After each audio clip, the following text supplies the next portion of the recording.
maybe the goalkeeper could do a bit better. Should have done much better. But again, you know, he's taken it early. He's made sure it's on target. It's low. It's close to the keeper's feet. Often difficult place for goalkeepers.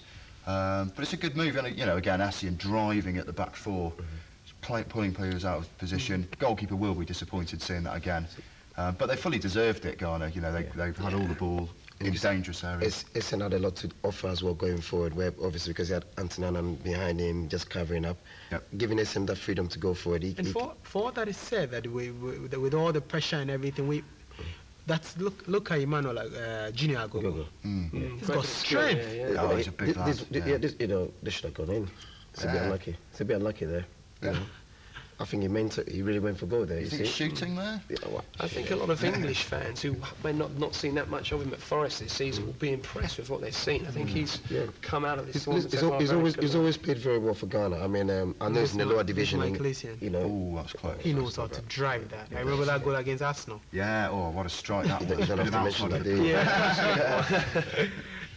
Yeah, well, he's a big game player again, and like we were saying about Montoro, he can be the difference between two sides, and he certainly was on Sunday, I think. So. Essien always got a lot of goals at Lyon, didn't he? It's not scored quite so. And Lyon is more of an attacking midfield player. That's what I'm trying. Even Chelsea do tend to hold him back a little bit, and I think he's got more to offer. Yeah, you know, slightly different formation at Chelsea with the three central midfielders and Lampard pushing forward. You know, at Lyon, he's scoring 10 to 12 goals a season, but I think he's been. And if they do give him the freedom that he deserves, Essien could score more goals. Yeah, you know. And that's what happened in this game. Coach allowed Anthony Annan to sit back, then you allow Essien to explode. And that's what happened. We have the same conversation in England a lot of the time between about Gerrard and Lampard, and how they can't play that well together because one of them needs to sit in to let the other one go forward. And for their clubs, they both have another player doing that. You know, Alonso at Liverpool or Makalele or sometimes even Essien. For Chelsea, so I guess it's a similar situation. You suddenly get that extra freedom of having that defensive cover in there, and you can really drive forward. And we're seeing the best of Michael Essien at the moment. The best of Michael Essien. 2 times he's won the best player of the match out of those 3 games we have played in this particular competition. Our opponents in the next stage of the competition is the Super Eagles of Nigeria. We'll be looking at our chances against them in a moment. We'll go for a quick commercial break. When we come back, we'll look at the other groups.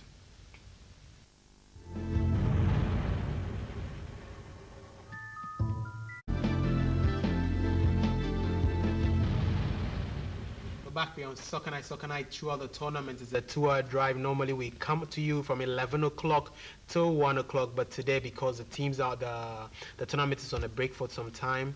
Today, tomorrow will be a break. Back on Sunday, and back on Saturday is going to be that big clash between the Super Eagles of Nigeria and the Black Stars of Ghana. Don't forget, on Sunday will be the 60th clash between the Black Stars and the Super Eagles. They've clashed 59 times, and Ghanaians have won. The Black Stars have won 24 times. The Super Eagles have won 16 times, and we've drawn 19 times. So you can see it's going to be a very, very cagey encounter, very fierce rivalry between these two teams. And we're going to be looking at the chances of Ghana Black Stars and the Super Eagles of Nigeria. First of all, we'll try to tackle with Nigeria. I mean, as Dennis, is a big rivalry game. And the tickets are the hottest property in town at the moment. But what is all this fuss about Ghana, Nigeria? I mean, if somebody were to come to town and just be asking, Ghana, Nigeria, what is this about Ghana, Nigeria? You know, the rivalry between Ghana and Nigeria goes through everything, from our social life, the way we live, what we do, you know, everything between the two countries, whether it's music, entertainment, the two countries, the rivalry is there. And it's just one big rival that you can never stop. It's been going on from years to years, and I think on Sunday it's going to be another massive one. It's a rivalry that lives in the fabric of both Ghanaians and Nigerians. But I'm sure you were watching the Nations Cup while back in London. You've come in. Let's look at Nigeria. It's a team that almost slipped out of the tournament. We're going to see the major upsets in this tournament, but within the skin of a teeth, they've just gone back inside again, and they are in the quarterfinal, and they are meeting Ghana. How have you seen the Nigerians so far in this tournament? Yeah, well, a lot of pressure on them, a lot of pressure on the manager, Bertie Vogts, who has struggled in his previous job at Scotland. And although making quite a good start with Nigeria, suddenly now the pressure's on, and there's lots of stuff going on back, you know, behind the scenes that you don't know about, and it's obviously been reflected on the pitch. They've only scored 1 goal, I believe, and could easily have gone out of the tournament if we kind of expected maybe Ivory Coast would draw with Mali. because that will get both sides through, I think, and put Nigeria out. But they're through now. Anything can happen in a one-off game, especially it's a derby game between two teams with such a rivalry, and it's a knockout game in a cup competition. You know, it's so difficult to pick a winner. If Nigeria can't perform now, they'll never be able to perform. They'll be really keen to avenge the defeat, the 4-1 defeat the last time they played. And it'll be interesting to see if they're up for it. We know Ghana will be up for it. They'll be glad to be staying in Accra with their amazing fans behind them. And maybe that atmosphere, rather than intimidating Nigeria, maybe it'll somehow give them the determination to play better as well. I expect it'll be really, really close. But if I had to pick a winner, I think I'd go with the Black Stars. The Black Stars, their home team, they're playing in front of their home crowd. But the thing is that we've got how Nigeria qualified for the next stage of the competition. They drew their first game. They lost their first game to the Ivorians 1-0. They drew against the Malians, and they were able to win 2-0 against the Beninese, and that was what helped them to qualify to the next stage of the competition. But that's against Mali in your shot right now. But Charlie, it's a bit difficult to understand why the Nigerians can't perform, because they've got stars.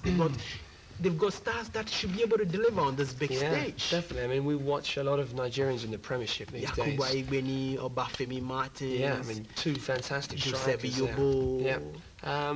They've not performed as an attacking force yet, but they've only conceded 1 goal, which is, I think, in their first game against the Ivory Coast. So defensively, they're not bad. So I think that's something they can build on. They're very strong throughout the defence and midfield.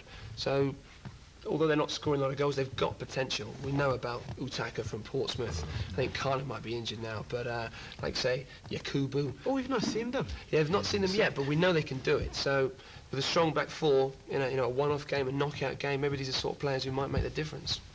But do you think they lack leadership on the pitch? Because sometimes you need the leadership, you need the motivation. Because for all that is said about the Ivorian team, it's got to be Drogba inspiring them out there. Yeah. So do you think the Nigerians are lacking something like that? Possibly. I mean, you'd have to do a bit more research into the atmosphere and the camp, and whether they're all happy currently in that, in that there's a team spirit going on there. A lot of good individuals. Look, Mikel playing very well for Chelsea midfield. I mean, they've got leaders. They've got players who should be standing up. Yobo at the back, who should be leading the team by example. But yeah, it's a difficult one to tell. There's some things not quite right. They've not clicked yet, and they may fall up against Ghana. It could be the end of their tournament. And as Nigeria, Cote d'Ivoire in your short tail tie with that strike, probably one of Nigeria's best players so far in the tournament. But a bit on Mikel Obi, Dennis.